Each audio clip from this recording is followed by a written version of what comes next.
everyone and welcome back to my channel. It's Toying back again with another video, and this time I'm going to be talking about the second book in the Codex Alera series called The Academ's Fury by Jim Butcher. As per usual, I'm going to read you a small snippet, just introducing the plot to you guys. I'm going to let you know 3 things I liked about the book, 3 things I didn't like, if anything, my top 3 characters, and I'm also going to be giving a rating of the book at the end. So here we go.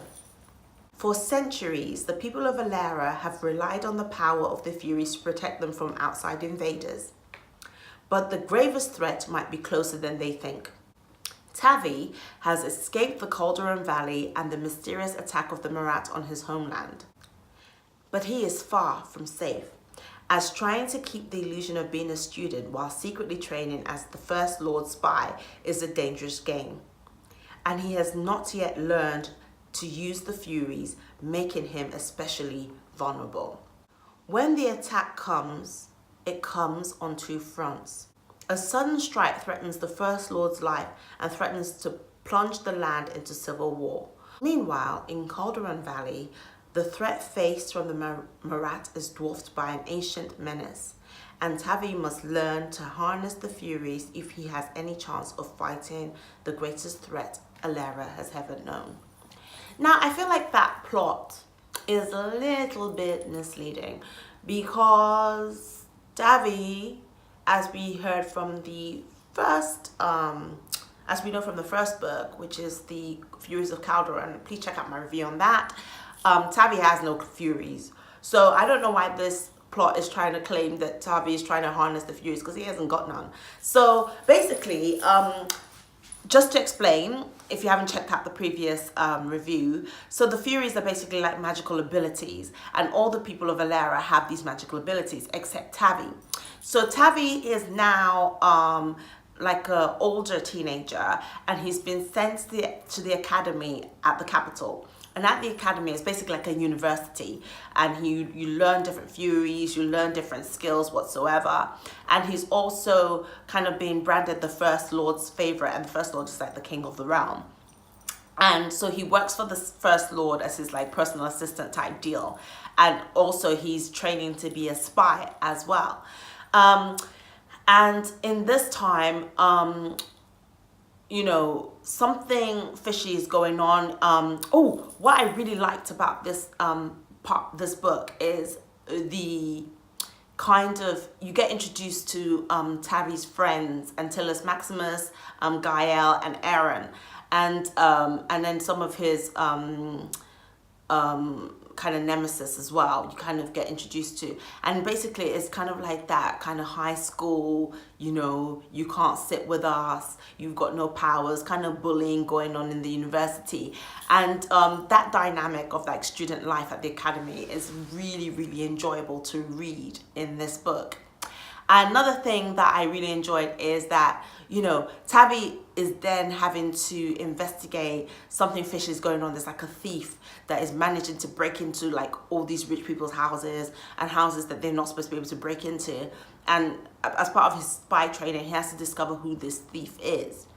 And meanwhile, in Calderon, Drogo comes to the Steadhold and basically tells Bernard, who is now like a count, and tells him that, look, there's something that has basically been killing all the Marat, and he doesn't know what it is, but this thing kind of like is like invasion of the body snatchers type thing, and all the people, your neighbor, your friend, your wife, will just suddenly turn against you and start killing you, and they seem to be immune to any injury or pain or anything like that. So just keep going. They're really, really hard to kill once they've been taken over. So he comes to warn Bernard because basically it's killed off most of his people. He needs help to kind of rest, and he's been driven from his lands, but he also needs to warn Bernard that something is crazy, is really, really going on, and that thing seems to be moving towards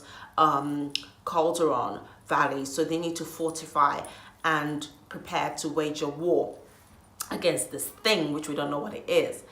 And then meanwhile, back at the capital, Tavi has come across, we get introduced to the Kanim, And the Kanim are like these werewolf type creatures. They're like a wolfish, doggish looking kind of canine being, basically, that can communicate and so on. And they're also traditionally enemies of Alera, but in this instance, Ambassador Varg, who is like the representative of the Kanim, who is stationed in Alera to kind of, broker diplomacy and peace between the two, is trying to warn the First Lord that there's something, he doesn't know what it is, but that thing is dangerous.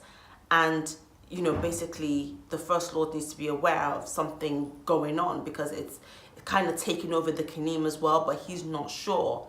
But the First Lord won't see him because the First Lord is fighting this magical war all by himself. So that Tavi is trying to hide that the First Lord is incapacitated, and ends up being like the emissary between the First Lord and the Kanim.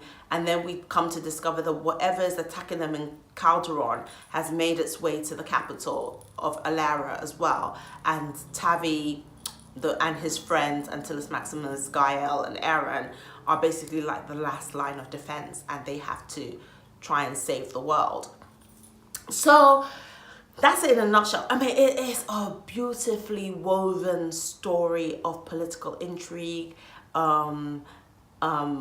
adolescence, like boy becoming a man, friendship, love, lust. It's just really, really good. It's like Game of Thrones meets, I don't know, some magical, it's like Game of Thrones meets Harry Potter type deal, basically.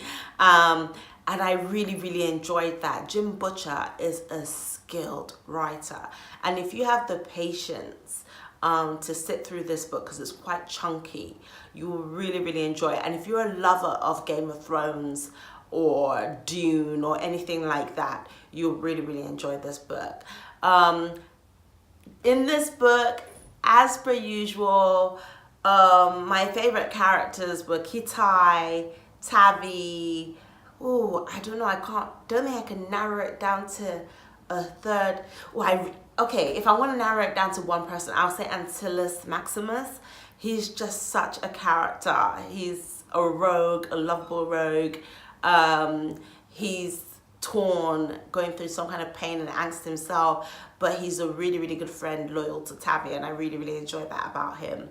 The only thing I didn't enjoy about this book is just the chunkiness of the thing. I mean, it is a chunky book. It's chunky.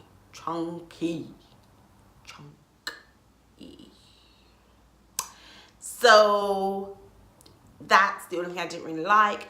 But to Jim Butcher's credit, with books like this that are sequels, they normally spend a lot of time describing everything that has gone on, because they're trying to get the reader up to speed, or remind the reader of what happened in the first book, or try to kind of educate the reader as to what happened in the first book if they haven't read it. And this book didn't do that in a cumbersome way. So that was a good thing. So despite its chunkiness, I mean, you did get, propelled along the story. But unfortunately for me, I didn't get propelled along until I was about 30% into the book, because I read it on my Kindle. And then after that, I just couldn't put it down. So I would give this book a 4.2 out of 5. I think it's well worth reading, well worth picking up. Please let me know in your comment section what you think of the Academ's Fury. And did you like it? Do you not like it? Are you going to pick it up? Did you pick it up because I recommended it? What did you think of my recommendation? Do you think it was good? Or did you think it was pants? Let me know. Please leave your comments down below. Hit the notification bell. And please like, share, and subscribe. And until next time, bye.